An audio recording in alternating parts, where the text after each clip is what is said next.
matin, bonjour ou bonsoir tout le monde, et bienvenue à ce 26e épisode des Sommeliers de la lutte. Ici Max Perriard, qui est en compagnie du, je peux dire ça, de un des 1000 abonnés que l'on a maintenant sur YouTube. Pierre Gastonguay, comment ça va, Pierre? Ça va bien parce que je suis un des 1000 abonnés, parce que on a atteint... On s'est rendu, la route était pas si longue que ça, finalement. On s'est rendu à C'est 1000 comme abonnés. si, c'est ça, tu sais, si Cody avait eu cette même route-là, il aurait gagné contre Reign, genre, à Elimination Chamber l'an dernier, à la place de Zayn. Si ça aurait duré, l'histoire aurait duré 8 mois. Tiens, Ouais. parle. Ah, ben, écoute, pour vrai, pendant un mini moment, un peu plus sérieux, mais merci beaucoup tout le monde. C'est super apprécié. Merci. Ça nous touche. On a commencé ce projet-là vraiment sans... pour le fun, là, parce qu'on aime ça parler de lutte, puis on s'en parlait souvent, moi et Pierre, juste comme ça. On s'enregistre pendant qu'on le fait maintenant. Puis on voulait se créer une espèce de petite communauté qui aime aussi la lutte au Québec, en français, tout ça. Ouais. Puis on sentait qu'il y en avait, mais il n'y en avait pas comme de notre angle, de notre point de vue à nous. Exactement. Puis on l'a monté, on l'a bâti, on l'a commencé, on a réussi à faire un appel à tous qui était le hashtag Road to 1000 abonnés. Puis ben, Tabaslac, on s'est rendu. On est rendu, je pense, à 1110 présentement. Ouais. On a même dépassé, on est rendu plus loin. Ce qui veut dire que on va peut-être se fixer un nouvel objectif. Il y a peut-être la route n'est pas terminée. C'est pas fini. On va continuer à avoir plus d'abonnés. Road to 1 milliard d'abonnés. Mais dans tous les cas, merci beaucoup. Que ce soit les premiers qui ont commencé à nous suivre dès le départ de l'épisode 1 ou ceux et celles qui viennent de se joindre dans les derniers épisodes, qui nous découvrent, ben merci d'être là. Merci. Et n'hésitez pas à continuer d'en jaser si vous aimez ça. Et si vous pouvez partager tout ça. Nous, c'est ce qu'on veut. On veut créer une communauté où tout le monde se jase, qu'on puisse se parler de lutte dans un contexte de podcast où on se parle aux 2 semaines. Fait que merci d'être là. Merci à tout le monde qui est là. Fait que j'ai arrêté, sinon je vais être trop émotif et je vais être un Cody Crybaby. Ouais, pour des bonnes raisons quand même. Ouais, c'est ça. Mais sinon, toi, ta semaine, Pierre, comment ça a Moi, été? je suis retour à Montréal, retour dans la grande ville. J'ai délaissé le Nouveau-Brunswick pour revenir dans... T'as ramené ta fibre, t'as ramené Internet avec toi. J'ai tout rapporté, c'était long, là, puis rouler ça sur l'épaule, là, sur le bras, là, c'était une grosse bobine de fil quand même. Mm-hmm. Puis comme n'importe quel bon fil que t'achètes, j'avais acheté l'emballage, j'ai acheté le reçu, je peux même pas le retourner en plus. Alors. Fait que là, je pognais avec 45 000 pieds de fil dans mon salon. Ça prend de la place, mais... C'est rendu peut-être une pièce au complet. Ben, je vais les couper, je pense, en bout, puis me faire des 5 pieds, des 10 pieds de fil, puis je vais revendre ça sur Marketplace. Là, c'est ça. Si vous cherchez des cordes à danser aussi, là, ça servira à ça. N'importe quoi. Non, en masse. Fait que ça, je te retourne dans Grandville dans mon décor habituel avec mon faux fond qui est pas qui est plus un mur de très différent de l'autre décor. Même affaire. Toi, ta semaine? Ouais, bien été. Moi, ce qui s'en vient, si jamais vous êtes dans le coin de Montréal, samedi, le 2 mars, donc samedi qui s'en vient, c'est la Nuit Blanche à Montréal. Donc, pour ceux et celles qui habitaient la ville depuis quelques années, vous savez ce qui se passe à la Nuit Blanche. C'est une soirée d'activité au beau milieu. Là, normalement, c'est au beau milieu de l'hiver.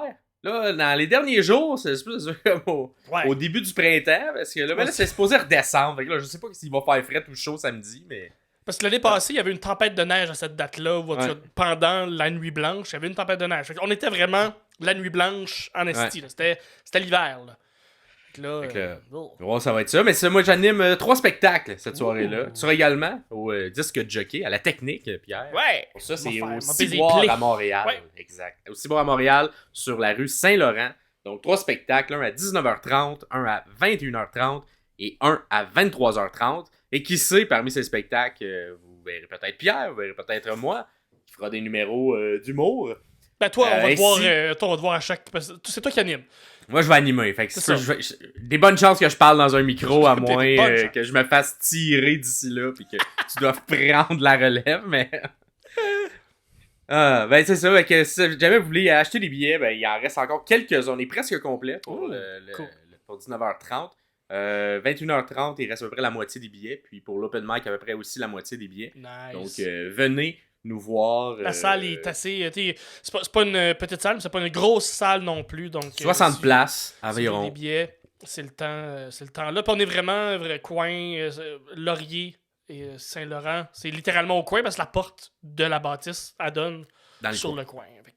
Puis, C'est le métro Laurier si vous voulez venir en transport en commun pour prendre une petite bière ou deux avec nous autres. Là, Exact. Et les transports en commun qui seront ouverts toute la Mhm. nuit, parce que c'est un partenariat avec la STM, donc Wow. le métro ne ferme pas lors de la nuit blanche.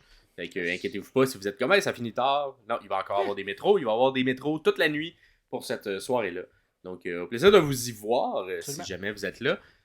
Sinon, public, quelques commentaires du public comme à chaque épisode. Merci, hein, comme toujours, de l'en laisser dans les commentaires sur YouTube. Sinon, allez sur la page Instagram, page Facebook. Les Sommeliers de la lutte, c'est de nous écouter à l'audio, de réécrire vos commentaires. Et là, c'était le dernier épisode, c'était le retour hein, sur Elimination Chamber. Ouais. Mhm. Et les questionnaires, tout ça. Et là, on a Phil qui avait participé, tu vois, Il a au participé. questionnaire. Je me souviens plus exactement quelle position il était, mais il était à quelque part Ouais. dans le classement.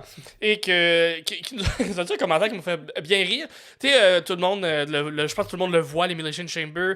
Il y a des gens qui se sont écrasés dans le grillage, dans les chaînes, dans la cage, littéralement. Et Philippe Bernier qui dit mon gars a inventé l'expression se faire griller quand un lutteur se fait garrocher dans les chaînes de la chambre d'élimination. Effectivement, ça m'a fait beaucoup rire quand j'ai entendu ça. C'est un peu ça. C'est comme un morceau de poulet ou un morceau de steak là, qu'on colle sur la grille, puis ça fait psh, ben, c'est exactement ça. L'image est parfaite. Ton gars, d'imagination, bonne imagination, Ben oui, Phil. ton- C'est Ton parfait. gars écrit bien parce que ça se peut que lors d'un prochain Elimination Chamber l'an prochain, je réutilise peut-être. Bon, Je ouais. réutilise peut-être l'expression de ton il gars. se fait griller dans la Il se cage. fait Ça se dit griller et bien. voilà. Becky Lynch est saignante.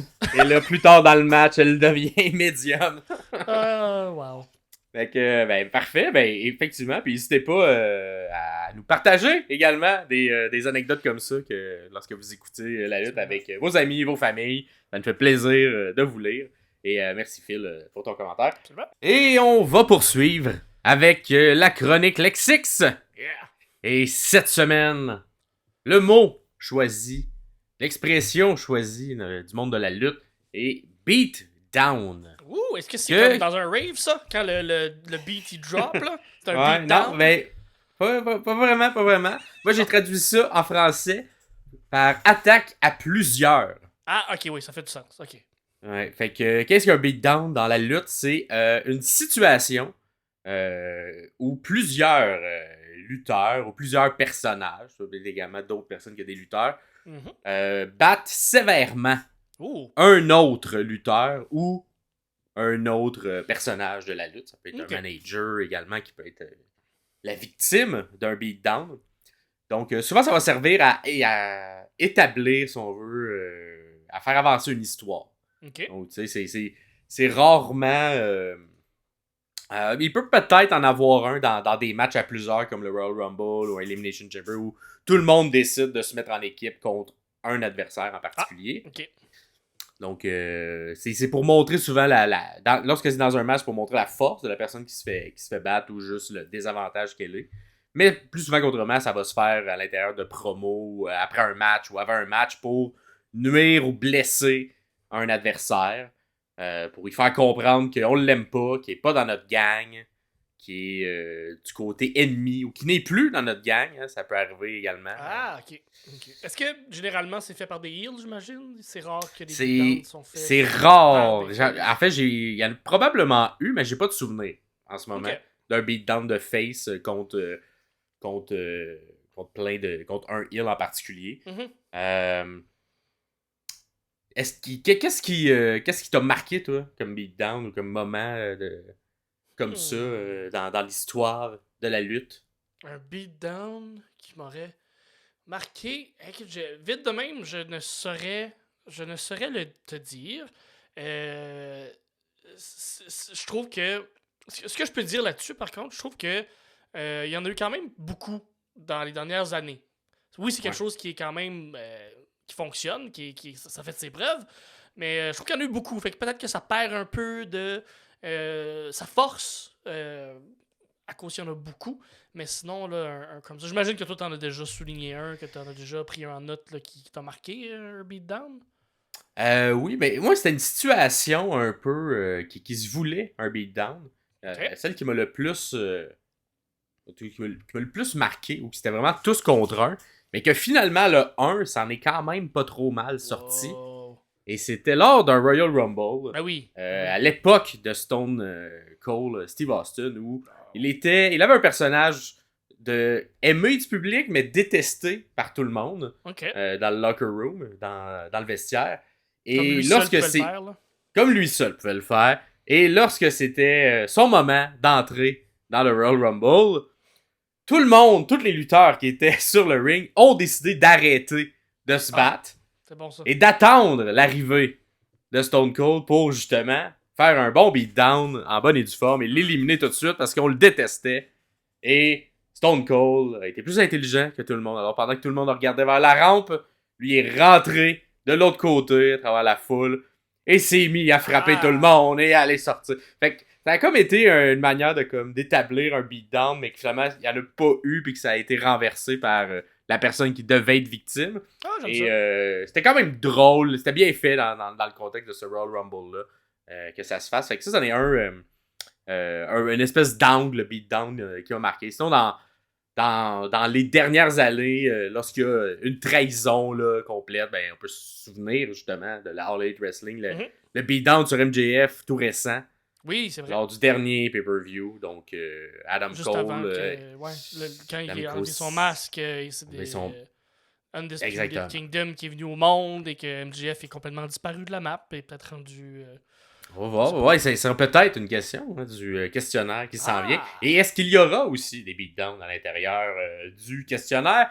Normalement, vous me connaissez. Je mets pas un mot. Je mets un mot parce qu'on va en parler. Fait que, on va voir si...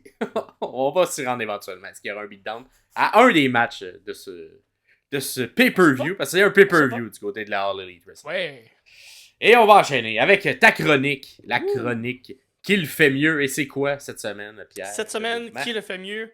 Qui fait mieux? Le Pile Driver. J'ai été dans un gros move là, qui fait mal. Et un peu fait mal, qui est presque interdit dans certains endroits. Ouais, dû à la cause de casser des coups. Parlez-en à Bret Hart. Stone Cold également. Oui, c'est vrai. Non, c'est vrai, c'est Stone Cold. Bret Hart, lui, c'était un coup de pied dans... Non, oui. Oui, Pile Driver, c'est un peu différent parce que le Pile Driver, ça reste que c'est une move, oui, qu'on peut, le classique, le Pile Driver classique, qu'on peut faire un peu à sa sauce. Comme je prends exemple un Dax Harwood qui, je trouve, le fait très très bien. Il est très explosif, il est très rapide. Je sais pas comment l'imager, mais il se garoche sur le cul avec la tête de quelqu'un entre ses cuisses de façon assez vite, assez rapide, comme un snap Pile Driver, si vous voulez.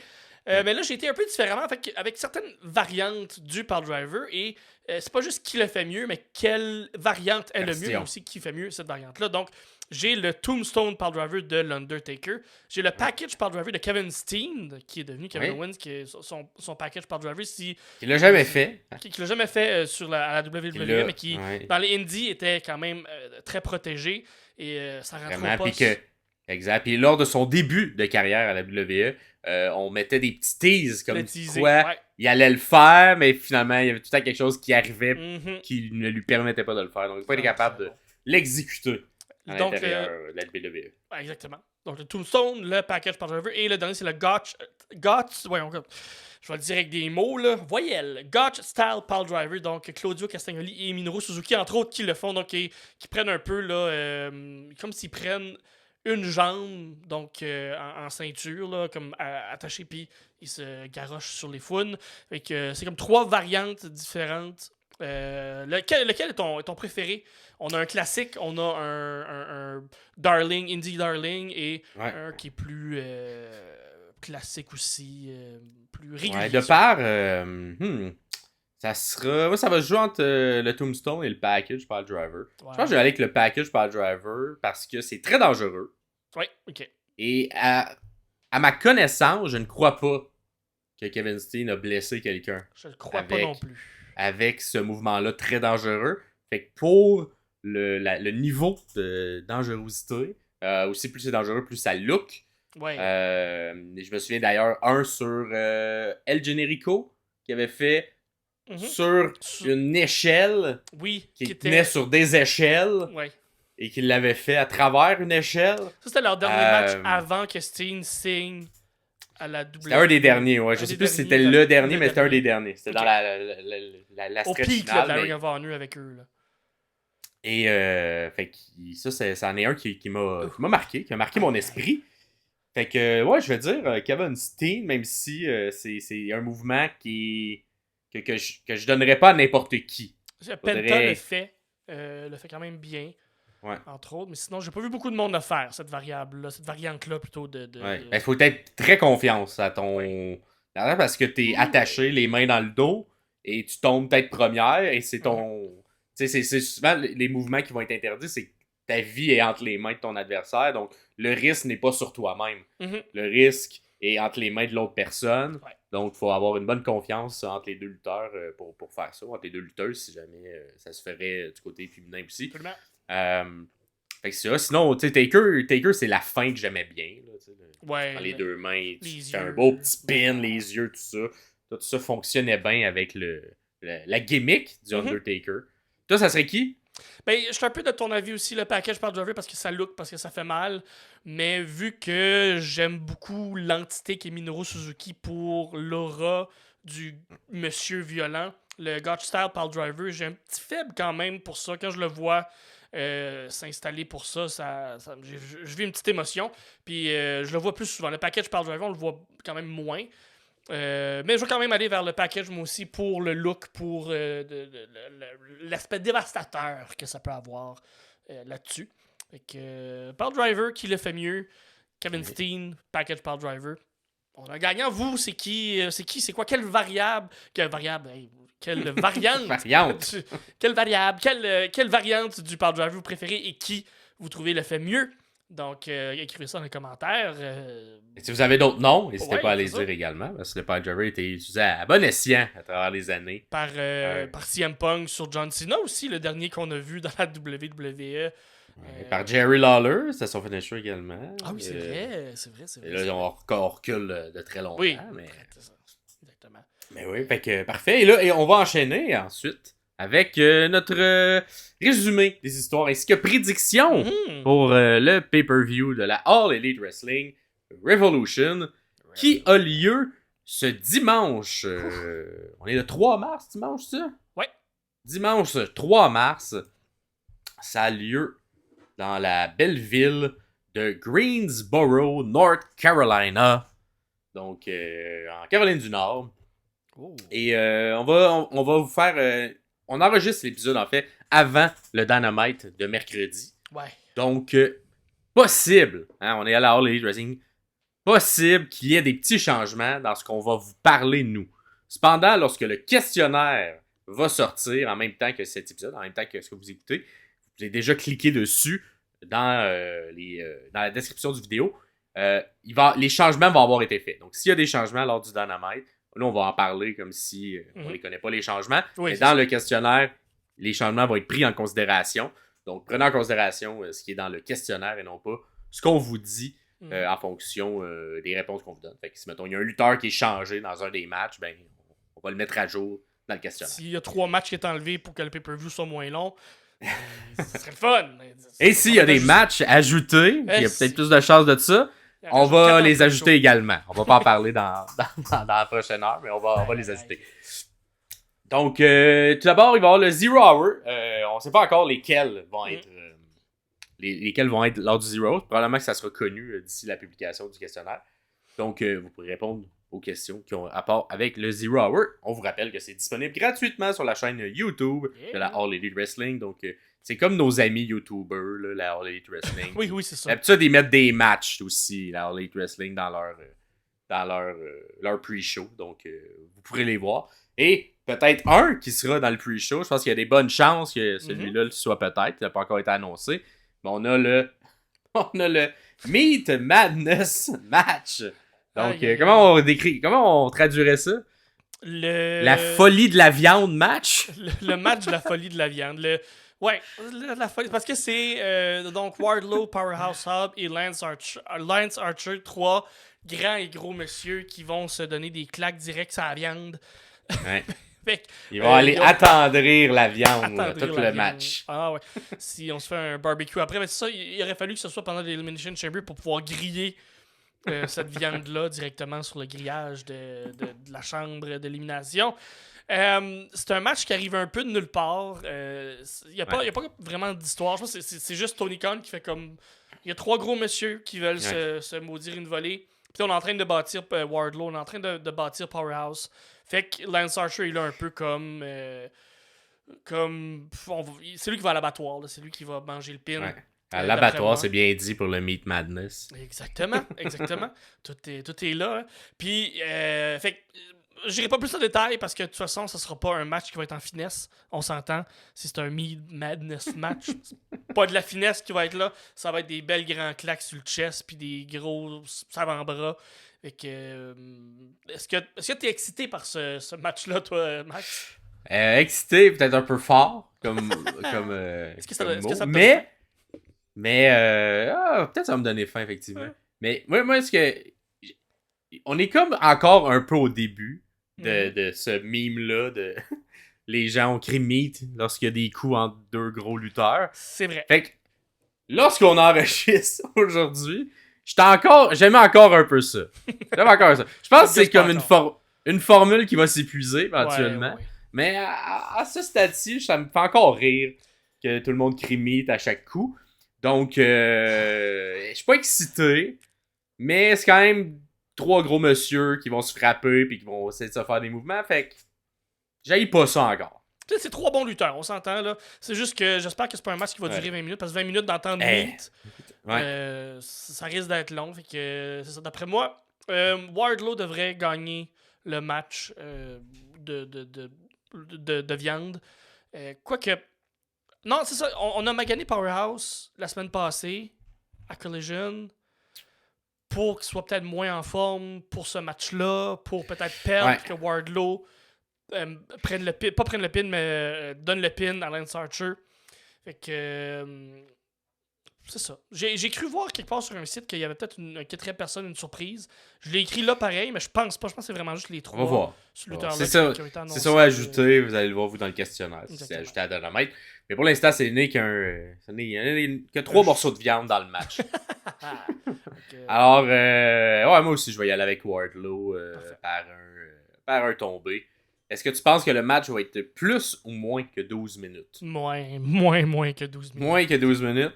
Parfait. Combien de powerbomb Wardlow réussira-t-il dans le match en entier? En entier? C'est par tranche de 2. Fait que 1, 2, 3, 4. 1, 2, 3, 4. 3, 4. C'est quand même des gros monsieur à donner des powerbombs. Fait que 3, 4. 3, 4. 3, 4, parfait. Et là c'est une question que moi-même... je vais mettre parce que ça me fait rire, mais j'aimerais pas la corriger. Combien de fois le mot meat sera-t-il dit par la foule lorsqu'il y aura un coup? Et là, c'est bien important, c'est lorsqu'il y a un coup. Combien de fois le mot meat sera associé à un coup dans le match? Et là, c'est par tranche de 20. Ouais, ok. Entre 0 20, 21 à 40. 41 60.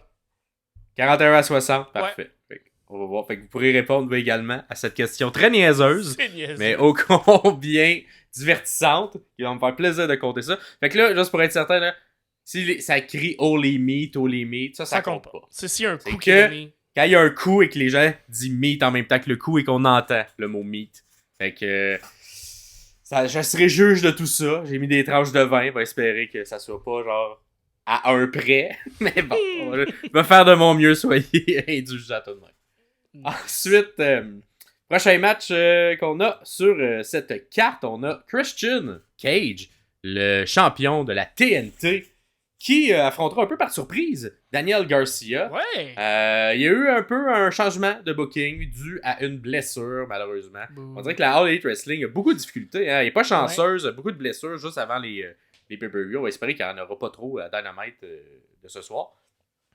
Donc, Adam Copeland se dirigeait fort probablement pour un match revanche, hein, parce qu'il a détenu la ceinture pendant de brèves secondes. Mais bon, Christian a réussi à cacher le contrat de Luchasaurus que Killswitch, en fait, lui avait donné. Et là, malheureusement, il avait supposé avoir un match entre Daniel Garcia et Adam Copeland pour savoir qui allait être le numéro 1 pour la ceinture, mais le match n'a pas eu lieu puisqu'il y a eu une blessure infligée par Brian Cage à Adam Copeland. Donc c'est Garcia qui, de facto, prend la place. Il est quand même sur une bonne séquence, hein, parce qu'il a perdu pas mal tous ses matchs à la Continental classique, sauf le dernier. Et depuis, il est quand même sur une série de victoires. Donc en 2024, il y a beaucoup de victoires qui sont associées à Daniel Garcia. Donc on le met dans ce match-là. Et comme un classique de tous les matchs de Christian, on souligne le fait que le papa de Daniel Garcia est mort. Et que s'il veut trouver un nouveau papa, ben Christian est prêt à l'accueillir. Il a bras ouverts dans sa famille du patriarche. Donc, qui as-tu gagnant pour ce match, Pierre? J'aimerais beaucoup ça que Daniel Garcia gagne cette ceinture-là. Il mériterait quand même. Il est rendu là, je pense. Puis j'ai l'impression qu'Adam Copeland était supposé la gagner de toute façon à ce point-là. Fait que moi, je vais y aller avec Daniel Garcia, le petit gars de Buffalo, pour gagner son premier titre majeur à la majeure, ou en tout cas, son premier titre à la All Elite. Exact. Il avait gagné la Puro, je ne m'abuse, mais c'est plus considéré à la Ring of Honor. Exactement. Moi, de mon côté, je vais garder avec Christian Cage. OK. J'ai l'impression un petit... ce genre de... Je sais pas. C'est pas dans les habitudes de Tony Khan de faire des switches lorsqu'il y a un changement de plan. J'ai l'impression qu'il va vouloir tenir à son match contre Christian et Adam Copeland. Et Tony souvent garde la traque sur son booking. Alors que, contrairement, si ça avait été un booking à la WWE, je trouve plutôt que la WWE, lorsqu'il y a des changements comme ça, sont plus aptes à changer. Hein, on se souvient de Kofi Kingston, tout ça, qui était arrivé de nulle part et qui finalement avait eu un Kofi Mania. Donc moi, je vais y aller avec Christian Cage parce que, pour ma connaissance de ça. Est-ce que tu penses qu'il va avoir... qui, en fait, va intervenir dans le match pour aider Christian Cage? Alors, on a le choix de, évidemment, tout le patriarche. Donc, Nick Wayne, Killswitch, Shayna Wayne ou une autre personne pour l'aider. Nick Wayne. Qui va intervenir? Nick Wayne, c'est lui qui va peut-être coûter la victoire à Cage ou un Killswitch qui va finalement tourner et qui va permettre à Daniel Garcia de gagner. Mon booking s'en va vers Garcia. Parfait. Fait qu'il y aurait Killswitch et Nick Wayne qui interviendraient en faveur de Christian Cage. En faveur, Killswitch qui est un turn clair. Nick il essaye, mais il est pas capable. Il fait une faute, il fait une erreur pour son père. Ouais. Parfait. Fait que dans ce cas-ci, Killswitch interviendrait pas pour aider Christian. Non, c'est ça exactement. C'est vraiment juste Nick. Ouais, exactement. Fait que seulement Nick. Fait que parfait. De mon côté, je pense que je vais y aller avec... Moi, j'ai allé avec Nick et Mama Wayne. Ouais. Nick et Mama Wayne, peut-être une petite corde, un petit pied mis sur une corde, quelque chose comme ça. Est-ce que quelqu'un va venir aider Daniel Garcia durant le match pour s'occuper du reste du clan de Christian? Est-ce qu'il va y avoir des alliés qui vont venir pour essayer de... Ben, Daddy Magic est tout le temps pas loin. D'après moi, Daddy Magic va être là. Parfait. Fait que oui. Personne va venir. Parfait. Ouais. Et est-ce que l'arbitre expulsera des membres du clan de Christian des abords du ring durant le match? Oui. Oui, on les envoie. Ah ouais, à la maison. Et plus ou moins 15 minutes selon toi? Ça va être... ça va être moins. C'est une grosse carte. Mais tu sais, on va être plus alentour du 12-13. Pas loin de 15, mais ça va être moins de 15 pareil. Parfait. Fait que c'est les questions qu'on a de ce côté-là. On va enchaîner avec le prochain match. C'est FTR, donc Dax Harwood et Cash Wheeler contre le Blackpool Combat Club, qui est John Moxley et Claudio Castagnoli. Il y a une petite histoire depuis un mois, peut-être 2-3 semaines qui se bâtit entre les deux. C'est le Blackpool Combat Club, donc Moxley et Castagnoli, qui ont passé un message au locker room, qui ont fait comme If you stepped up, you get stepped on. Fait que si vous levez, ben on vous pile dessus, on vous redescend. Et FTR, qui a un bon grand babyface, ils ont fait comme ben non, c'est pas de même ça marche. C'est pas parce que il y a des jeunes qui essayent de s'élever et qui essayent de gravir les échelons dans la compagnie que vous avez le droit de leur piler dessus de cette façon ingrate-là. Fait que nous, on va step up, puis on va aller vous maudire une volée. Il y a déjà eu un premier match il y a 2 semaines entre les deux clans. Très, très bon match. Fait que j'imagine qu'on va... Je pensais qu'il y allait avoir une stipulation entre les deux. Finalement, peut-être à soir, on va annoncer une stipulation dans le match, mais si ça reste comme ça me dérange pas. Ça va être, d'après moi, peut-être pas le match de la carte, mais dans le top 3, top 3, 4 des meilleurs matchs de la carte. Là, c'est des très gros potentiels. FTR, vous savez, j'aime beaucoup, beaucoup. Puis Moxley et Castagnoli, je veux dire, c'est des excellents lutteurs. Fait que rendu là, je pense pas que ça peut être mauvais, même si le build-up est un peu moyen. La ligne directrice est un peu fine, mais ça fonctionne avec les personnages, avec le genre d'aura que le Blackpool Combat Club donne depuis quelques semaines, et FTR aussi, qui sont ultimate babyface finalement. Fait que... Qui as-tu gagné? Le Blackpool Combat Club. Je pense que... Le Blackpool? Ouais. Écoute, moi, je sais pas. C'est tough, hein? C'est vraiment... Ça pourrait aller d'un côté comme de l'autre, évidemment. Je pense que je vais y aller FTR. Cool, parfait. Je pense que je vais y aller FTR. Je pense que je vais y aller FTR, moi, de mon côté. Et est-ce que tu penses que le match durera plus ou moins que 10 minutes? 18 minutes, excuse-moi. À cause de la promo qui a été faite à Collision cette semaine, ou la semaine passée, avec Moxley et Castagnoli, ça va être plus que 15 minutes. Parce qu'on a dit des mots 18, genre... mon choix. Comment? Plus 18. 18. Plus que 18. Plus que 18, parfait. Plus que 18. Il y a une promo où Moxley était comme quand Castagnoli est arrivé aux États-Unis, en débarquant de l'aéroport, il s'est rendu jusqu'au gym. Il a marché 20 000 pour être capable de... Ok, ben, ça va être un long match, puis ils vont être capables de faire FTR, il aime ça. FTR, il aime bien ça aussi. Puis Moxley aussi aime ça, faire durer les matchs. Fait que parfait, plus que 18 minutes. Qui, tu penses, sera le pin? Donc, qui sur qui sera le pin? Ça va être Moxley sur Wheeler. Moxley Wheeler. Je vais aller avec Harwood sur Claudio. Ben oui. On va voir. Comme c'est un match de Moxley, on a le classique. Oui, c'est vrai. Moxley commencera à saigner à quel moment dans le match? Il ne saignera pas par tranche de 5 minutes. Il ne saignera pas dans le match en entier. 5 premières minutes, 5 à 10, 10 à 15, 15 ou plus. 5 à 10. 5 à 10. 5 à 10. Parfait. On va voir du sang. Oui. C'est en pay-per-view, là. Come on. Parfait. Fait que, ça va le tour pour les questions de ce match. On va voir s'il y en a qui vont être ajoutées. Suite à une histoire, peut-être de ce soir, une stipulation. On verra.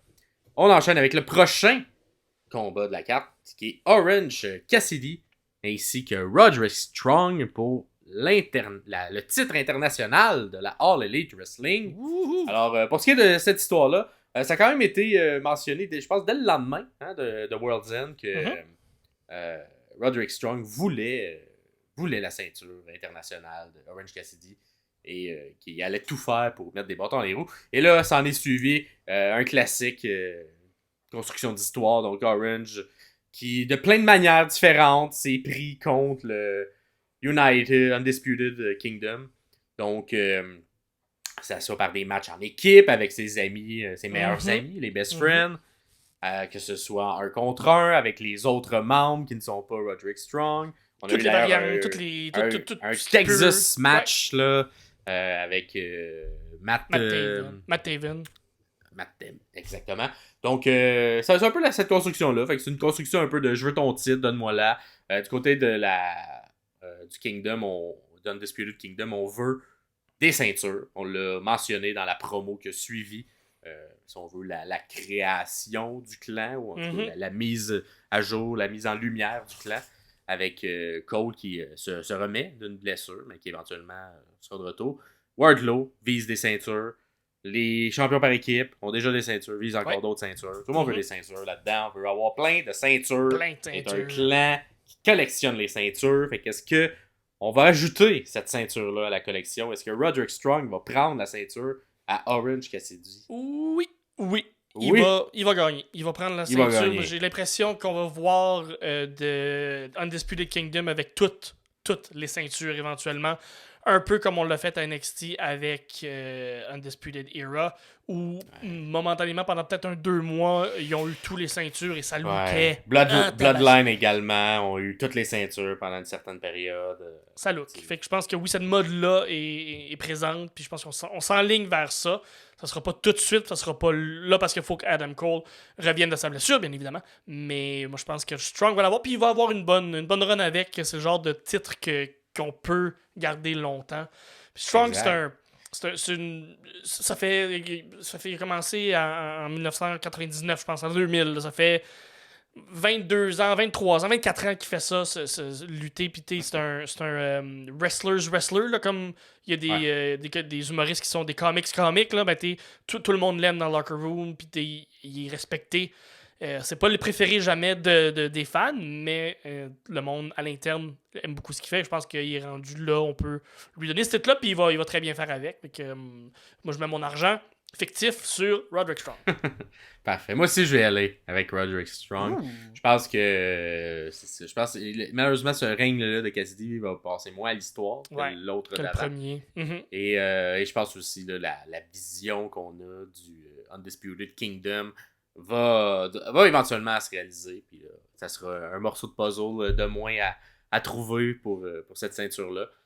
Je pense aussi que Roderick Strong, on s'entend que l'international, c'est un peu la ceinture qu'on veut qu'il soit défendue souvent. La workhorse, le cheval de pratiquement chaque semaine, il y a un match de international pour la ceinture. Et je pense que Roderick Strong est un bon candidat pour poursuivre cette tradition. Absolument. Donc, il est capable de faire beaucoup de bons matchs, tout ça. Est-ce que tu crois que le reste de Undisputed Kingdom aura un impact sur le match? Donc, un peu comme la question d'avant. Donc, qui du Undisputed Kingdom interviendra pour essayer d'influencer le match? Le tag team, les 2 gars du Kingdom vont venir intervenir. Les 2 vont le faire? Ouais. Parfait. Et est-ce que tu penses que Cole y sera? Il va-tu y être? Peut-être une promo backstage, mais je pense pas qu'on va le voir. Il n'y aura pas d'impact. Je pense pas d'impact physique. Il va peut-être être là, mais avoir vraiment... C'est vraiment les 2 gars du tag team qui vont venir aider Strong pour gagner ce titre-là. Parfait. Puis pas Wardlow non plus. Non, lui, il va s'être fait attendrir là, plus tôt ou plus tard dans la carte. Fait que soit il est dans le slow cooker ou soit il se prépare à se faire attendrir. Fait que il sera pas là, non.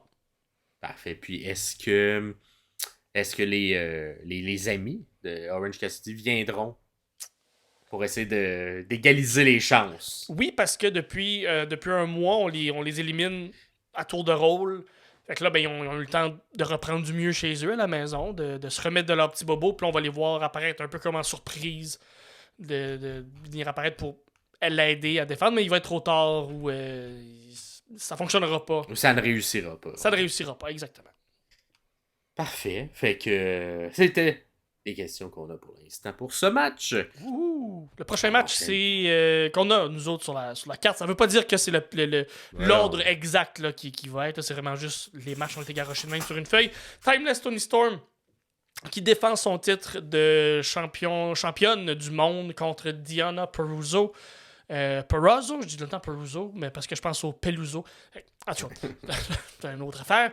C'est un match que j'ai hâte de voir parce que j'ai l'impression qu'on n'a pas donné à Madame Peruzzo des lutteuses qui vont être capables de démontrer la qualité de lutte que Diana est capable de donner dans un ring. Et j'ai l'impression que Toni Storm avec Diana va faire un peu comme Jamie Hayter et Toni Storm ont fait il y a un an, où ça va sortir un match tellement bon parce que la chimie fonctionne, parce qu'elles se connaissent très bien, parce que c'est des amis dans la vie. C'était des amis plutôt dans la vie, parce que c'est un peu ça l'histoire qu'on nous raconte. Les deux ont habité ensemble, les deux quand Toni Storm est arrivée aux États-Unis, Diana l'a accueilli chez elle, ils sont habités là, ils ont même un tatou qui est identique sur la cheville, même si Toni s'est fait tatouer un dagger, un poignard au-dessus de tatou d'une grenouille, si je me trompe pas, Ouais, d'un petit... un Ouais, petit cartoon quelconque. Chose, ouais. Donc, il y a aussi Diana trouve que Toni n'est plus la même Toni qu'elle connaît. Fait que j'ai l'impression qu'il va y avoir un genre de beatdown où on va voir Toni comme shifter entre son personnage de Timeless et son personnage du plus brawler qu'on connaît ou son personnage d'avant. En fait, j'ai l'impression qu'il va y avoir comme genre quelque chose d'un peu filmographique ou quelque chose sur Timeless en plus là, qui a joué avec des films puis des effets et tout ça. Fait que j'ai hâte de voir. J'espère que ça va être une qualité de match. On va pouvoir focuser sur le match, sur la qualité de lutte, mais qu'il y ait un peu cet aspect où j'y mets un coup de poing, comme elle se réveille, puis c'est pas en noir et blanc, il me dit un autre coup de poing, ça retombe en noir et blanc, puis elle, comme, elle retombe dans son personnage, de voir un peu, là, essayer de slap slap de Timeless out of her, là. J'aimerais ça voir. Je pense pas que ça va être booké comme ça, mais j'aimerais ça le voir comme ça. Fait que l'histoire était très naturelle, très organique, deux amis qui ne sont plus amis, qui veulent se battre ensemble. Qui as-tu gagnante pour ce match? Diana, je pense. Diana, puis juste pour mettre, juste pour accentuer, pour continuer la progression du personnage de Toni, si elle perd la ceinture, elle va devenir complètement hystérique. Puis je pense que c'est la façon de faire évoluer le personnage vers autre chose, ou en tout cas aider à grandir la folie de ce personnage-là. Parfait. Moi, je vais y aller avec Timeless Toni Storm. Cool. Je crois que ce ne se terminera pas, cette rivalité. Ce n'est que le premier chapitre de cette rivalité. Ah, je comprends. OK. Et je crois que ça va rester de manière un peu... C'est ça sera la prochaine question, mais d'après moi, il y aura de la tricherie lors de cette victoire, d'un excellent match, mais qui se terminera peut-être pas de la manière la plus... c'est pas clean. Et ça sera pas très propre. Donc, Toni va se sauver avec la victoire, mais ça l'amènera un match revanche ou un nouveau avec match. Une stipulation plus claire, un match de cage. Exact. Quelque chose qui va faire que peut-être qu'on ne permettra pas autant d'interventions. Ça fait du sens? T'as du bon booking? Est-ce que tu penses que le match va être plus ou moins que 15 minutes? Oh, 15. Moins de 15 minutes. Moins de 15? Moi, je pense que je vais aller plus. Ouais, vu que c'est le seul match de femmes sur la carte. Ben, pour l'instant. C'est le seul. On va voir si ça sera le cas. Et est-ce que tu penses que Toni Storm se fera aider par Luther dans le match? Oui. Ben, est-ce que son move... ouais, ça compte pour de l'aide. Ça compte? Ben que oui. Parfait. Et est-ce que Maria May interviendra physiquement durant le match? Oui. Ouais. Oui aussi? Parfait. Absolument. Donc, les deux interventions du côté de Toni. Génial, ben j'ai hâte de voir. Puis effectivement, si il joue sur la réalisation, là, avec couleurs, noir et blanc, tout ça, je trouverais ça très intéressant. Si c'est ton booking qui se passe, là, je vais aimer beaucoup ce match-là. Nice. Ça serait très le fun. On enchaîne avec le prochain match. Encore une fois, une bonne construction. Quand même logique, réaliste, que j'ai aimé. Entre Eddie Kingston, qui est le champion continental, la Continental Crown Title. La couronne du titre continental. Ça se traduit un peu mal, mais c'est ça. Exact. Contre Bryan Danielson, qui ne l'a pas pris depuis sa défaite lors du tournoi continental. Il est amer.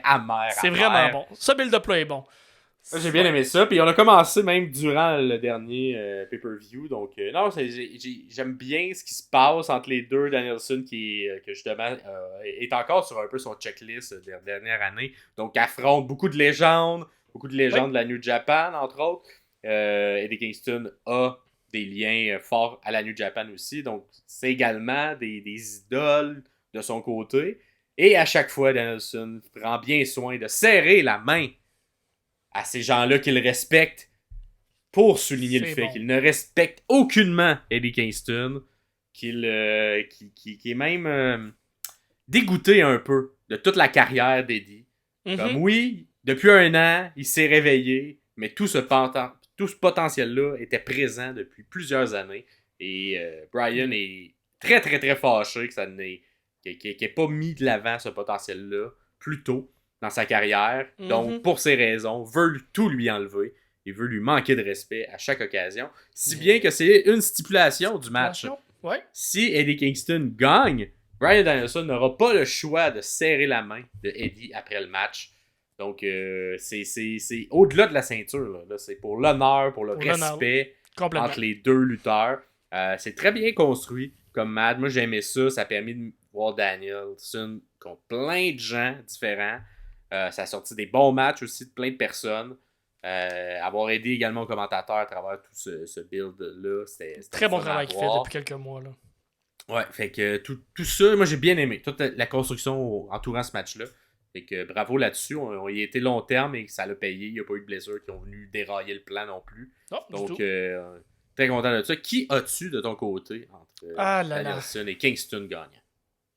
C'est tough parce que Danielson est sur sa dernière stretch. Est-ce qu'il n'y a pas encore eu de titre depuis qu'il a changé de compagnie? Est-ce que c'est le titre qu'on voudrait... Est-ce que c'est ce titre-là qu'on veut lui donner pour faire une petite stretch avec une... C'est pas une ceinture, là, c'est une crown, c'est une couronne, mais sous forme de ceinture. Anyway. Est-ce que on veut enlever ça à Eddie Kingston, qui a quand même 2 autres ceintures? On se souvient bien qu'il est quand même champion de la Ring of Honor et champion de New Japan Strong. Donc, pour toutes ces raisons qui sont vraiment floues de ce que je viens de dire, ça va être Bryan Danielson qui va gagner, d'après moi. Ouais, exactement. Donc, okay. Écoute, moi aussi, j'hésite beaucoup dans ce match-là. Je sais vraiment pas on va aller où. Moi, ce qui va me faire pencher dans la balance d'Eddie Kingston, c'est le Bryan Danielson qui, je crois, ne veut pas lui-même de ceinture. OK. Fait que, vu qu'il est quand même bien plugué en coulisses, je crois qu'il fera... il veut pas ça de plus. C'est comme bizarre parce qu'on est comme dans la version inverse de la WWE où les gens comme utilisaient leur pouvoir en coulisses pour garder les ceintures. Alors que la Elite, c'était Sting et Danielson qui utilisent leur pouvoir pour ne pas les avoir. J'en veux pas, je suis bien, je suis correct. Mais je pense que ça fait pas de sens si Danielson quitte la All Elite Wrestling sans rien avoir eu. Il est pas obligé d'aller chercher la dernière année. Fait que s'il y en a une qui fait du sens aussi pour Danielson, c'est celle-là. Ouais. Puis t'as le je veux dire les Kingston, mais ça se pourrait fort bien que Bryan Danielson remporte ça. Les deux seraient très logiques. Là. Puis le tournoi du Continental qui a été créé, qui j'ai l'impression va revenir chaque année, a été créé un peu pour Danielson aussi. Exact. Il est bâti autour de Danielson. Fait que il mérite quand même, ce titre-là est logique d'aller autour de sa tête, parce que c'est une couronne. La ceinture autour de la tête. La ceinture de la tête. Oui. Est-ce que tu penses à... On ne posait pas pour les autres questions, mais vu que là, un peu plus dans l'arsenal de Danielson, est-ce que tu penses à fonctionner par tomber, soumission ou autre? Une soumission que Kingston ne va pas taper out, il va juste s'évanouir. S'évanouir out. Ouais. S'évanouir out, exactement. Soumission. Parfait. Je pense que je vais y aller par tomber de mon côté. Ouh, clean. De la part après 8 backfist. Ah, il y avait beaucoup de choses, puis peut-être un petit paquet. Là, quelque chose technique. OK. Kingston qui n'est pas reconnu un enchaînement pour technique là, mais OK. Non, mais un enchaînement technique, justement, vu que c'est pas reconnu comme ça, pour gagner le respect, peut-être. Est-ce que tu penses que le match va durer plus ou moins que 18 minutes? Moins que 18. Moins que 18. Danielson peut aller longtemps, Kingston un peu moins, tout dépendamment comment le match est bâti, mais moins que 18 à mon idée. Je vais dire plus de mon côté, mais ça risque d'être autour de 20 maximum, c'est plus. Parfait. Pas très long. Est-ce que tu penses que... Là, c'est une question qui peut-être sera annulée, mais advenant que Bryan Danielson gagne le match, est-ce qu'il serrera tout de même la main d'Eddie Kingston? Oh là. Il est de plus en plus heel, Danielson, puis j'haïs pas ça. Fait que non. Même si c'est une stipulation, il va cracher dans la face ou il va... Je sais pas, Wheeler Yuta qu'on a pas vu ça depuis longtemps. si lui il gagne, il n'a pas besoin de serrer, mais est-ce qu'il va quand même le faire? J'avais mal compris ta question. S'il gagne, il n'est pas obligé de le faire. Est-ce qu'il va le faire pareil? Non. Il va faker qu'il va le faire, puis après ça, il va juste crisser son camp. Parfait. Moi, si Brian Danielson gagne, je pense qu'il va serrer la main à Eddie Kingston. Ah ouais! Ok. Je pense qu'on. Si c'est Danielson, je pense qu'on va fermer le livre là-dessus. Ok. On va voir. Fait du sens. Mais ça se peut que ça soit annulé. Advenant qu'Eddie Kingston gagne, cette question n'a pas sa place. Mm-hmm. Ensuite, prochain match. Ouais, c'est d'un de tes chouchous à un autre. Will Ospreay contre. C'est mon début officiel à la compagnie de mon préféré. Ouais, son premier vrai match depuis qu'il est sous contrat de Will Ospreay contre Konosuke Takeshita. D'après moi, le match qui pourrait voler complètement la vedette. Le match, oui, vraiment.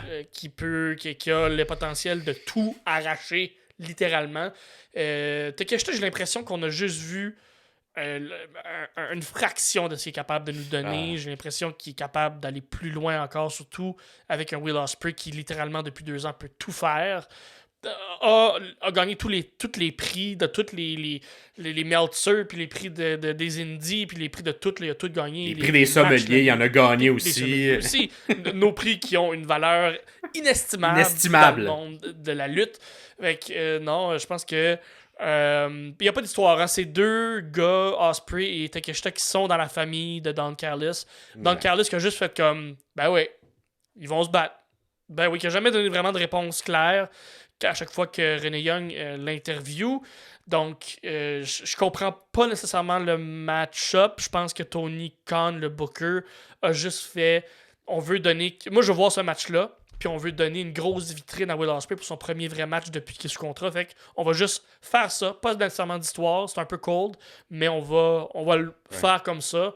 Puis on va. Je pense qu'on ne pouvait pas non plus trop en construire vu que Ospreay, d'après moi, avec ses disponibilités, c'était difficile de l'amener. Moins de temps pour aller faire des promos, pour se présenter, pour être là physiquement. Faire le voyage aussi. Là. Il faisait exactement. sa dernière run au Japon, donc... c'est pour ça que cette construction-là est un peu plus faible. Mais ça va donner un match sensationnel. Exact. C'est le genre de match c'est ça. Le match est plus excitant que la construction du match. Autour quand même de la Don Callis Family, je pense que ça va jouer, moi, quand même, à l'intérieur de ce match-là. Tu penses que ça va commencer à se briser là, à l'intérieur de la famille? Moi, je pense qu'il va y avoir une brisure. Je sais pas, elle va être de... Parce qu'Ospreay, il va falloir qu'il soit fait sur un bout, là. Ben c'est ça. Est-ce que tu veux mettre Ospreay face? Est-ce que tu veux mettre Ospreay heel? Ça dépend. Tu t'enlignes vers quoi pour éventuellement... Pour Wembley l'année prochaine. Pour Wembley l'an prochain. Fait qu'est-ce qu'on va avoir un champion méchant, un champion gentil? Fait advenant qu'on veut un Ospreay gentil, ben là, on va faire tourner l'équipe, la famille de Don Callis contre Will. Mm-hmm. Mais advenant qu'on le veut méchant, ben le mettre à côté de Don Callis et de tourner contre Takeshita, ça ferait du sens aussi. Donc, pour moi, elle a plus la petite construction d'histoire au niveau du booking. Elle vient plus après qu'avant, c'est juste la vision qu'on veut Ou donner. peut-être pendant le match qu'elle va se réaliser. Moi, j'ai l'impression, s'il y a une fissure à avoir, ça sera fait durant le match. Mm-hmm. Donc, qui as-tu, toi, gagnant? Will Ospreay. Moi aussi, j'ai Will Ospreay. Est-ce que... Et là, j'ai mis un chiffre... Est-ce que tu penses que ça va être plus ou moins que 18 minutes? Plus. Plus que 18? Ouais. Parfait. Et est-ce que Don Callis aura un impact quelconque durant le match? Ben avec ce que tu viens de me dire, oui, je pense qu'il va voir qu'il y a une brisure. Durant le match? Durant le match, il va aller vers l'alpha, il va tourner, il va aller plus vers son poulain qui est là depuis le début avec lui. Puis il va tourner justement contre Will Ospreay qui va devenir un des plus gros babyface de la compagnie à ce point-là. J'ai l'impression. Parce que ton booking fait bien du sens, puis j'adhère un peu dans ce sens-là. Parfait. Puis est-ce que tu penses qu'un des lutteurs dans le match se fera attaquer avec un bon vieux beatdown, comme on a appris dans Lexix, va se faire attaquer par le reste de la Don Callis Family avant, durant ou après le match? Fait qu'est-ce qu'il va y avoir une attaque plusieurs contre un? Oui. Sur un des deux. Sur un des deux. Même pas besoin de dire lequel. Juste, est-ce qu'il va en avoir un? Oui, il va en avoir un. Parfait. Il va en avoir un. Moi aussi, je pense qu'il va avoir ça. Je pense qu'on va se tourner, nous, contre Ospreay. Mais, bon. Faut se souvenir aussi, faut se rappeler que Kyle Fletcher, qui, à l'intérieur de la famille, Exact. était en équipe, ou pas en équipe, mais était dans un stable avec Will Ospreay à la New Japan. Fait que United Kingdom. non, c'était... Oui, United Kingdom? Ouais, ça me fait ça. Ouais. Fait que oui, ça, il était dans un stable. Fait que, est-ce que ça va jouer? Est-ce qu'on va avoir un clin d'œil à ça? Est-ce qu'on va complètement l'ignorer? On verra bien dimanche.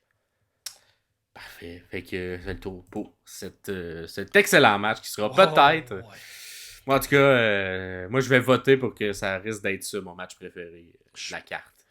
Ouais, moi et tout, je pense que ça risque d'être ça, le spoiler. Là. Mais de toute façon, on le sait pas, on connaît pas comment on va les apprécier, mais à me connaître, je pense que ça va être ça. Je pense que oui, moi aussi. Ça ou le match de viande, je ne sais pas quel des deux.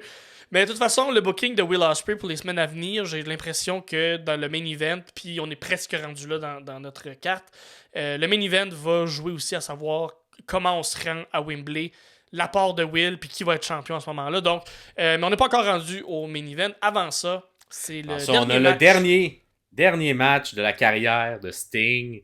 Est-ce qu'on va verser une lame? On le sait pas. Est-ce qu'il va y avoir des beaux rappels d'histoire à travers la carrière de Sting? On le sait pas. Si tu regardes bien dans les notes que j'ai écrites, j'ai mis un point d'interrogation au bout de dernier match de Sting en carrière. Ouais, ben, toi, tu penses qu'il y aurait peut-être un autre match qui va suivre ça? Moi, j'aimerais ça qu'il finisse sa carrière en simple contre Darby pour vraiment lui donner le flambeau. Moi aussi, mais on a en tout cas, on a tagué le match comme étant son dernier match ever. Ouais. Est-ce qu'on va aller au-delà de ça, à voir? Il part 1 an. Puis il revient un dernier match. Puis il revient pour un dernier match. Fait que en tout cas, regarde, on va voir. On verra bien. Mais c'était un match par équipe cette fois-là et de style tornade. Un tornado match. Donc ça fait que tout le monde, il n'y a pas de tag. Tout le monde peut tout le temps être là dans le match de manière constante. Ça ligne pour être un spot fest incroyable. Ça risque d'être un popé spot fest. On a des bons candidats au spot fest aussi. Hein, les Young Bucks ainsi que Darby Allin. Puis Sting est encore capable. Monsieur qui a pas de bon sens, qui est beaucoup trop vieux pour faire ce qu'il fait. Et c'est pour la ceinture par équipe de la AEW. Mais qui sont les champions présentement? C'est Sting et Darby Allin. Qui ont enfin eu un petit règne, peut-être, mais en tout cas, dans tous les cas, s'ils décident de garder la ceinture, elle va devenir, je sais pas, peut-être relinquish ou Darby va se trouver un autre partenaire, on sait pas. On va voir. Sinon, ça ira du côté des Young Bucks, c'est eux qui gagnent. Qui as-tu c'est ça. Un build, tu sais, c'est difficile à faire le build de ça. T'sais, depuis que la All Elite existe, on a jumelé Sting à Darby Allin. Ouais. Fait que c'est comme une grosse construction de leur amitié, mentoré, ensemble, qui c'est développé, a transpercé l'écran, a transpercé, je pense même, les gimmicks et les histoires. Je pense que les deux ont d'immenses respect un pour l'autre. Pour ce que l'autre fait, se voit peut-être un peu dans l'autre également, des deux côtés. Fait qu'une version plus jeune de Sting, ou hey, si j'étais là dans ce temps-là, Sting, je l'aimais bien, puis il est cool. Fait que c'est une grosse construction, ça risque d'être émotif, on va voir. Et du côté des Young Bucks, ben, on a, pour l'occasion, ça risque de continuer par la suite, mais il fallait justifier le fait qu'on s'en va contre deux gentils, les Young Bucks c'est des gentils. Fait que on les a fait tourner, sont devenus Matthew Jackson et Nicholas Jackson. Ils sont dans leur rôle de EVP, donc de vice-président exécutif. Ouais. Et ils jouent là-dessus, ils jouent sur leur personnage. On peut changer leur voix aussi, hein, les deux. Ouais. Une voix un peu plus grave, tout ça. On fait maintenant des EVP Trigger au lieu des Being the Elite Trigger.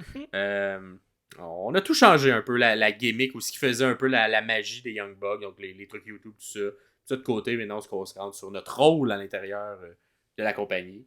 Et on se bat, on va voir si on va se battre encore avec le sang de Darby et de Sting sur nous. Soutes blanc mais rouge. Est-ce que ça sera un autre... ça sera ça, leur linge pour l'occasion? On va voir. C'est une des questions. Est-ce que tu penses qu'ils vont se battre encore une fois dans le sang de leur adversaire? C'est tricky comme question parce que les Young Bucks sont reconnus pour avoir toujours des soutes flamboyants, puis des nouveaux soutes à chaque fois, puis quelque chose de différent, puis d'un peu un peu kitsch, un peu des paillettes, puis des franges, puis par là. Moi, j'ai l'impression que oui, ils vont juste arriver avec les soutes pleins de sang pour justement être complètement différents, puis complètement ailleurs de ce qu'ils font d'habitude. Là. Fait que, ouais. Mm-hmm. Parfait. Moi, je sais pas. Je pense on va ramener pour une dernière fois les sauts plein de sang. Ouais, cool. C'est pour qu'ils soient méchants. Qui tu penses qui va gagner ce combat-là, Pierre? Les EVP. Les EVP. Ouais, on va partir. Un classique. Match de retraite, ça prend une défaite d'un match de retraite. Parfait. C'est un old school, hein, Sting. On va le rappeler. Dans la soixantaine avancée. Ouais. Il n'y a pas de bon sens. Fait que, très old school. Très old school. Oui. Quand on prenait sa retraite quand il était jeune, on perdait nos matchs de retraite. On perdait nos matchs quand on prenait notre retraite. Je pense que ça va être ça. Moi, je suis d'accord. Je pense que ça va être les Young Bucks pour cette raison-là. Je vois pas un Sting. Il voulait pas non plus avoir la ceinture. Fait que je vois pas pourquoi il déciderait de se retirer avec la ceinture. Mm-hmm. Il y en a plein qui peuvent le faire, qui ont pu le faire dans l'histoire de la lutte, et à toutes les fois, on a décidé de perdre ces matchs-là. Donc, je pense qu'on va suivre la tradition de ce côté-là. Et on s'entend. Je pense pas que les Young Bucks ont besoin d'un push, mais on va quand même se servir de ça. Est-ce que, parmi les autres questions, qui tu penses aura le pin sur qui? Boy. D'après moi, c'est Matthew qui va piner Sting. Matthew qui va piner Sting? Ouais. Parfait. Ouais. Moi, je pense que ça va être Matthew et Nicholas qui vont piner Sting. Pas encore meilleur, mais... OK. OK, c'est correct. On va avoir un double pin pour vraiment le montrer très, très fort. Mm-hmm. Est-ce qu'il y aura question un peu weird, mais tu sais, vu que c'est un majorité, est-ce qu'il y aura un moment sentimental, donc des larmes, quelque chose entre Darby Allin et Sting? Mais Darby Allin sera la personne qu'on va regarder. Non, je pense qu'on va rester professionnel. On va rester professionnel, ouais. Fait que il n'y aura pas ce moment-là. Peut-être un applaudissement à la fin, mais comme... Mais pas de larmes, pas de larmes, pas rien, parfait. Et là, une question et tout. À la fin du match, peu importe le gagnant ou la défaite, combien de temps durera le post-match où on donnera une clap à Sting? Fait que j'ai été par tranche de 3 minutes. OK. Fait que entre 0 et 3, 4 et 6, 4 et 6, 6 et 9, 3 et 6. Ouais, c'est 6 minutes, c'est quand même long.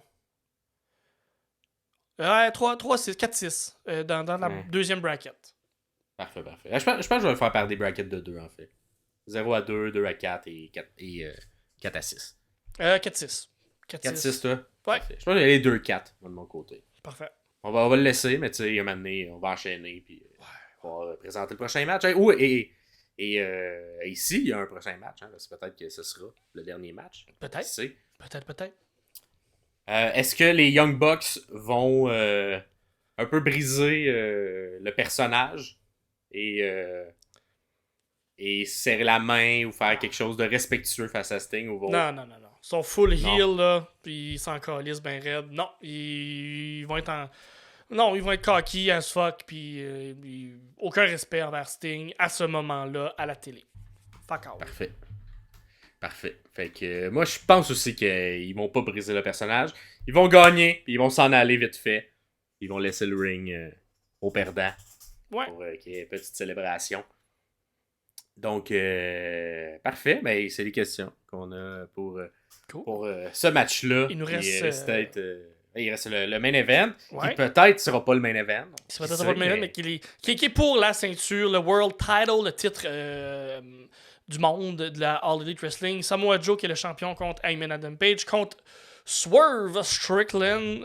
On se souvient que de la feud entre Strickland et Page à l'automne passé, qui a apporté à ce fameux Texas Deathmatch où Hangman s'est servi une slotch de sang de Strickland directement dans la gueule. Fait que cette feud-là existe depuis un petit bout. Les deux en même temps qui veulent devenir champions, qui veulent aller chercher le gros titre. Hangman qui veut devenir double champion, soit qui veut devenir pour une première fois champion de la All Elite. Samoa Joe que j'aime quand même comme champion. C'est pas mon préféré, mais c'est pas mon moins préféré. Quand je disais tantôt que j'ai l'impression que ce match-là va influencer le reste du booking pour Will Ospreay, d'après moi, on va aller vers un Hangman complètement heel qui va gagner ce match-là. Pour avoir une petite run heel Hangman où tout le monde le déteste, pour Will Ospreay, super babyface qui court après la ceinture et avoir le meilleur match de la vie qui existe entre Hangman et Will Ospreay, parce que un match un contre l'autre en simple, ces deux-là, ça va être incroyable. J'ai l'impression qu'on va le voir plus tôt que plus tard, ce match-là. Que ce soit dans cette optique-là, dans ce booking-là ou dans un autre, on va le voir, ce match-là.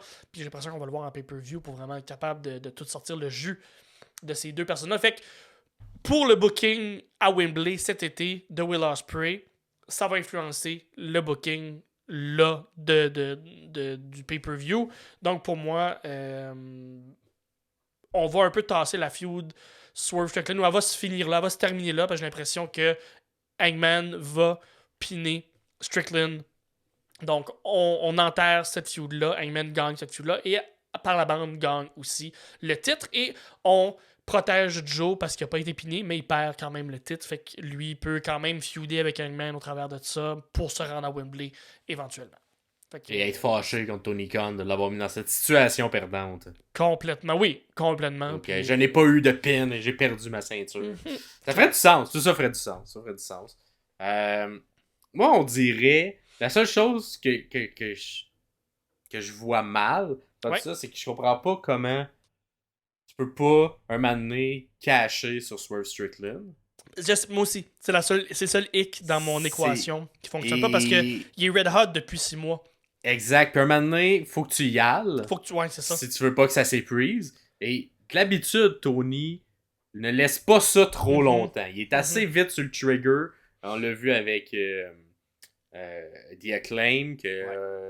Certains diront que c'était trop tard, mais il a quand même pas attendu trop longtemps. Non, c'est ça. Même si c'était peut-être un mois trop un mois trop tard. Parce que tout le monde s'attendait qu'il gagne au pay-per-view. Finalement, il a gagné à Dynamite. Un peu plus tard, mais c'est exact. Fait que je suis comme, on dirait, ça fait longtemps qu'il y a beaucoup d'amour qui est dirigé à l'endroit de Swerve de la part du public. Fait que, à ce moment-là, mon booking, comme je viens de l'expliquer, peut changer un peu. Swerve gagne la ceinture, pin Adam Page. Adam Page concrétise son heel turn. Il y a peut-être un beatdown après qui est fait contre le nouveau champion. Fait qu'on finit pas, si c'est le dernier match, on finit pas avec un nouveau champion. Puis le titre, il y a comme un ball à la fin, il se passe quelque chose. Peut-être même que les Young Bucks vont venir aider Adam Page pour vraiment cimenter le heel turn de tout le monde, même si on s'entend que là, les Bucks, c'est assez cimenté, merci.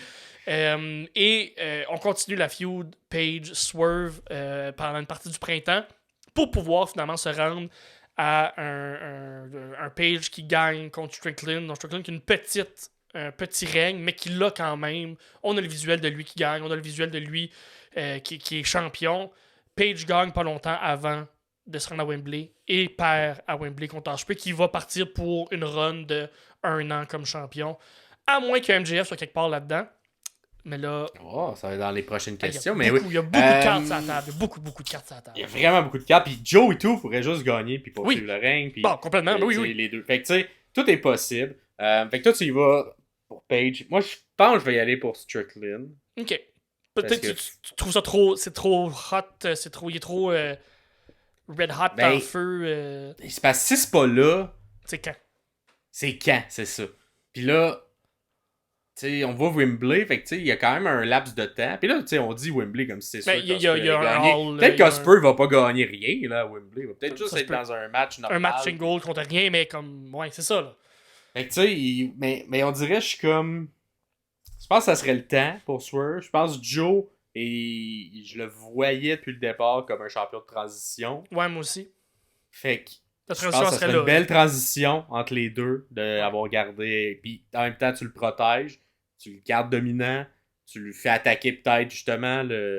Il donne un angle où il s'attaque plus aux gens qui représentent la compagnie. Puis avoir peut-être un face turn même. Ça va contre les Young Bucks, puis il détruit parce que c'est des EVP. Ils font partie, tu sais. Je pense qu'il y a beaucoup de chemin. Ouais, exact. Il y a beaucoup de chemins possibles pour Joe, même s'il a à paire, dans un match à 3, pour le garder légitime. Fait que c'est vrai, t'as deux retours de deux grosses têtes, MJF et Kenny, là, qui peuvent revenir un peu n'importe quand. Là. Exact. Fait que, en tout cas, moi, je vais y aller Strickland. Mais on dirait, moi, j'hésite entre Joe et Strickland. Okay. Moi, on dirait Hangman, je suis comme... en tout cas, peut-être, là, mais... Son personnage méchant, il est quand même le fun.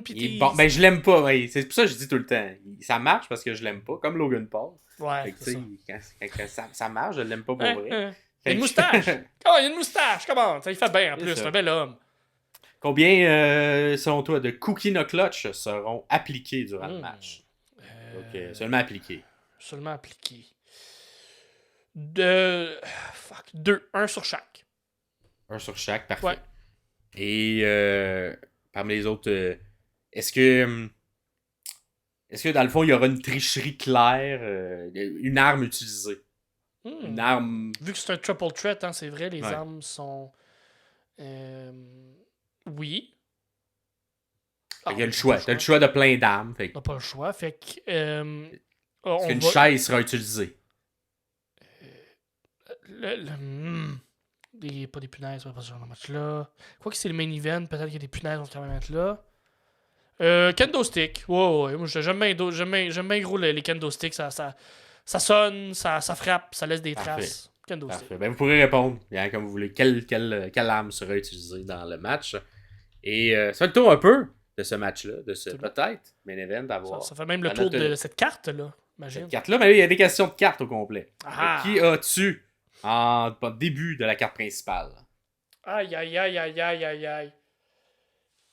Qui pourrait ouvrir ça? Est-ce qu'on pourrait commencer Will Ospreay? Non, ça fait pas de sens. La retraite de Sting. On veut garder ça pour plus tard, mais en même temps, Cage et Garcia pourraient commencer ça. Qu'on commence avec un titre, on pourrait commencer avec un changement, ça ouvre bien. Fait que Cage puis Garcia pour moi. Parfait. Moi, je vais y aller avec un classique tag team pour commencer. FTR et Blackpool. Ouais. Qui as-tu comme main event? Le Joe Hangman Strickland. Parfait. Moi, je vais mettre Sting en main event. Je respecte ça. Ça fait du sens aussi. Ouais, on va y aller avec une petite fin. On l'a déjà vu dans l'All Elite là, que c'est pas la grosse ceinture qui ferme le show. Fait que c'est très possible. Exactement. Par la suite, est-ce que tu penses que MJF apparaîtra durant l'événement? Si oui, il faut qu'il y ait un apport assez gros. Pas juste une allusion, vraiment, il faut qu'il soit là. Vidéo package ou faut une apparition? Apparition. Apparition live. Non, il sera pas encore. Non, il mérite une belle grande pause. Encore, on le laisse à la glace encore un petit bout. Parfait.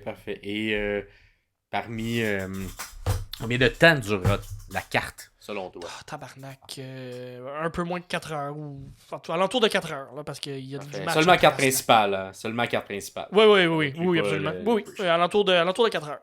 Fait que plus que 4? 4 et 5 ou 3 et 4? Oui, 4 à 5. Moi, 4 heures 5 minutes, 4 heures 8, alentour de tout ça. Là. Mais on bosse le 4 heures. Moi aussi, je vais 4 à 5 d'après moi. Ce sera ça. De l'autre côté, est-ce que tu penses qu'il va y avoir des lutteurs? Et là, on s'entend, c'est des lutteurs non annoncés. Mm-hmm. Donc, Will Ospreay ne compte pas là-dedans. Qui ont fait leur dernière apparition dans une autre compagnie. Et qui arriveront lors de l'événement. Y a-tu quelqu'un? Ali? Mustafa Ali? Non, pas cette fois-là. Non. Je pense non plus. Il n'y aura pas de nouveauté. Est-ce que tu penses qu'il va y avoir une madame? On l'a pas vu dans une autre... Britt pourrait arriver. Britt. Ouais. Faut installer Britt tout de suite si on veut installer Sasha Banks, si on veut installer Mercedes Monet dans un mois encore, dans deux semaines. Faut qu'une Britt revienne, ou peut-être... Ou tout le monde, tout ce clan-là va arriver avec Mercedes... Britt. Ouais. Elle est due pour revenir. On va dire un retour de Britt de l'autre côté. Parfait. Et ça fait pas mal le tour. on a déjà dit qui qu'on pensait allait être nos matchs préférés. Ouais. Les deux, on pense que ça va être Will Ospreay. Peut-être que ça sera pas ça, on va voir.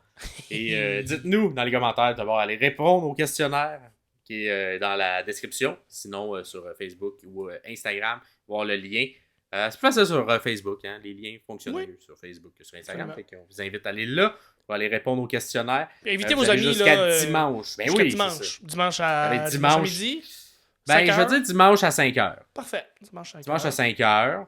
Fait que avant que le pre-show commence, évidemment. Ouais. Toutes les questions qui vont être annoncées avant les questionnaires vont être annulées si jamais il y a des choses qui sont annoncées d'avance. Puis sinon, ben, s'il y a des changements sur ce qu'on vient de dire versus ce qui se passe ce soir à Dynamite, bon, on fera les changements. Par exemple, on ne sait pas, hein, il y a la petite histoire autour de Hangman. Est-ce qu'il est correct pour lutter, tout ça? On pense que oui, mais peut-être qu'il ne sera pas correct, puis ça va être un contre un, on ne sait pas. On va le mettre à jour dans le questionnaire, mais ça ne sera pas à jour en ce moment dans la vidéo. Comme vous l'entendez en ce moment. Sinon, on peut nous suivre où, Pierre?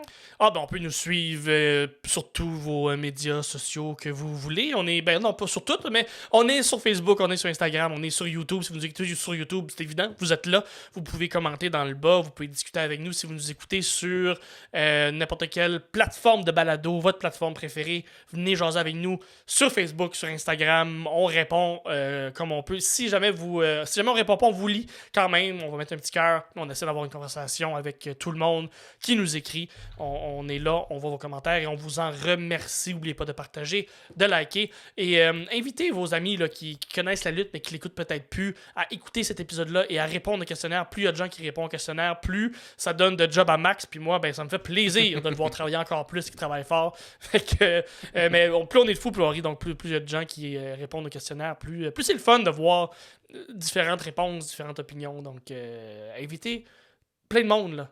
Même s'il n'écoute plus la lutte, ça dérange pas. Ton grand-père écoutait de la lutte dans les années 60, fais-y remplir le questionnaire. Ça dérange pas. C'est de la lutte. Pas besoin d'avoir le contexte. Amusez-vous avec ça. Amusez-vous avec ça. Et vous nous direz également dans vos réponses tout ce que vous voulez. Le prochain épisode, ça va être un peu spécial hein, parce que le pay-per-view est dimanche. Fait que là, on va enregistrer dimanche l'épisode de lundi, mais qui sera pas face au pay-per-view, qui va être sur notre retour des 2 dernières semaines, parce qu'on a eu beaucoup de pay-per-view. Et le retour sur le questionnaire de prédiction se fera jeudi.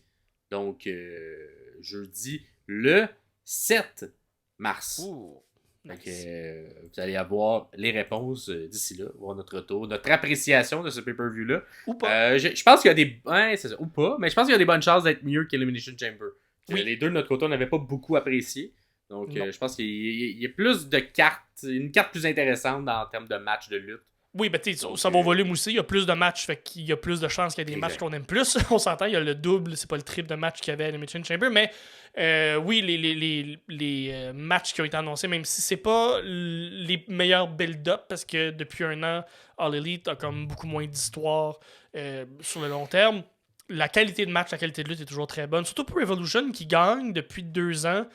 Toujours dans le top 3 des pay-per-views de l'année. Là. Fait que j'ai l'impression qu'on va garder ce genre de rythme-là. On veut garder ce prestige-là du côté Revolution où on donne vraiment le meilleur show de lutte qu'on peut côté lutte. Là. Pas côté histoire, mais vraiment côté lutte entre les câbles de lutte. Fait que répondez aux questionnaires, suivez-nous partout.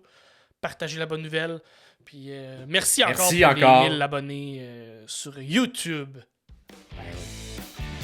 Et c'était Max Perriard ainsi que Pierre Castonguay pour les sommeliers de la lutte. Ciao, ciao tout le monde. Bye.